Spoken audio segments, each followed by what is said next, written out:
In this video, I'll show you how you can join a private server in Roblox. Now first what you want to do is come up here, go to settings. If you're using the app version, there should be like 3 dots over here you're going to click on, and then you can press settings. Then what you want to do is head over to privacy.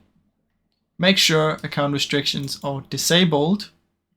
Scroll down until you find other settings and make sure who can make me a member of their private server. Make sure it's set to everyone.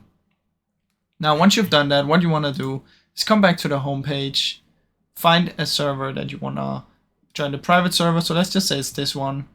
Click on servers, and as you can see, private servers right here, and you should be able to join the private server for free.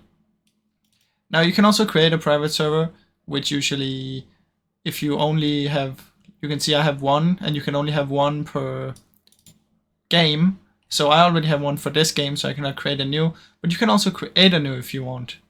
You should also be able to join your friend's private server if they made one by clicking join, and that's basically how it works, guys. Now I really hope you enjoyed this video. If you did, please leave a like and subscribe, as it helps me out a ton. Thank you so much for watching.